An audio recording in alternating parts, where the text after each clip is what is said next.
Big boss का घर यानी हाई वोल्टेज ड्रामा। एक तरफ बीते दिन एलिस कौशिक का शॉकिंग एलिमिनेशन हुआ, वहीं दूसरी तरफ इस हफ्ते एक नहीं बल्कि 7 कंटेस्टेंट्स पर नॉमिनेशन की तलवार लटक रही है, क्योंकि बिग बॉस ने लिया है रिश्तों का इम्तिहान। जहां बिग बॉस के घर में बने दोस्त आमने सामने आ गए। बिग बॉस नॉमिनेशन टास्क के लिए दो की जोड़ी में कंटेस्टेंट्स को कन्फेशन रूम में बुलाते हैं, जहां शोले के जय वीरू जैसी ही एक बाइक होती है, जिस पर बैठकर दोनों कंटेस्टेंट्स को ये तय करना है कि कौन नॉमिनेट होगा, जिसमें चुम और श्रुतिका आमने सामने दिखते हैं। यहाँ चुम और श्रुतिका दोनों ही एक दूसरे को सपोर्ट करते हैं और खुद को नॉमिनेट करने के लिए दोनों के बीच झगड़ा हो जाता है। चुम कहती हैं कि मैं जाऊंगी, वहीं श्रुतिका कहती हैं कि मुझे बाहर जाने दो, और इसी को लेकर दोनों झगड़ने लगती हैं। बात करें घर की एक और जोड़ी यानी ईशा और अविनाश की, तो ईशा और अविनाश यहाँ पर बहुत शांत बैठे नजर आते हैं। ईशा कहती हैं कि उन्हें गेम में बने रहना है, अविनाश कहते हैं कि वो भी आगे गेम खेलना चाहते हैं।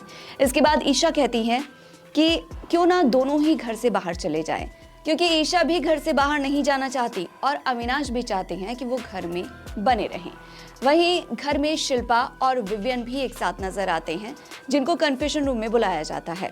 शिल्पा कहती हैं कि वो नॉमिनेट होना चाहेंगी, यानी जाना चाहेंगी। वहीं विवियन कहते हैं कि इसके पीछे आपका क्या लॉजिक है। शिल्पा कहती हैं कि उनकी बातों में विवियन को वैसे भी लॉजिक नजर नहीं आता, तो विवियन कहते हैं क्योंकि उसमें लॉजिक होता ही नहीं है। हालांकि खबर यह है कि विवियन ने शिल्पा के चलते कुर्सी छोड़ दी है, यानी विवियन इस बात के लिए तैयार हो गए हैं कि वो नॉमिनेट होंगे। ऐसी खबरें हैं, अभी ये खुलासा नहीं हो पाया। वहीं घर के दो और क्लोज फ्रेंड्स के बीच भी झगड़ा हो गया है। नए टाइम गॉड दिग्विजय राठी और रजत दलाल के बीच जमकर बहस देखने को मिल रही है।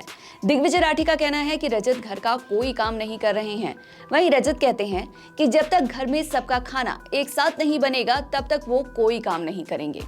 जबकि विवियन और अविनाश उनकी इस लड़ाई का फायदा उठाकर रजत को भड़काते हुए नजर आते हैं। विवियन डिसेना घर का कोई भी काम करने से साफ इनकार करते हुए नजर आ रहे हैं। वो कहते हैं कि वैसे पुरानी ड्यूटीज और पुरानी चीजों के कुछ हिसाब बाकी हैं, आराम से करेंगे हिसाब किताब, अभी मैं थोड़ा बिजी हूँ। इस पर दिग्विजय कहते हैं इस घर में समय ही समय है, जब मर्जी करे आ जाना। इसके बाद विवियन सभी घर वालों से कहते हैं कि दिग्विजय आया था मुझे काम करवाने, मैंने कह दिया कि मेरी मर्जी है, मुझे जो ड्यूटी करनी होगी मैं करूंगा, जब तक तू टाइम गॉड बना रहेगा मैं कोई काम नहीं करूंगा। इससे पहले भी विवियन और अविनाश साफ कह चुके हैं कि जब तक दिग्विजय टाइम गॉड होंगे वो कोई काम नहीं करेंगे, और दोनों ही दिग्विजय को परेशान करने में कोई कोर कसर नहीं छोड़ रहे हैं। इस गेम में आपको कितना इंटरेस्ट आ रहा है, कमेंट बॉक्स में बताइए। For latest Bollywood news and updates, please subscribe to Bollymyth.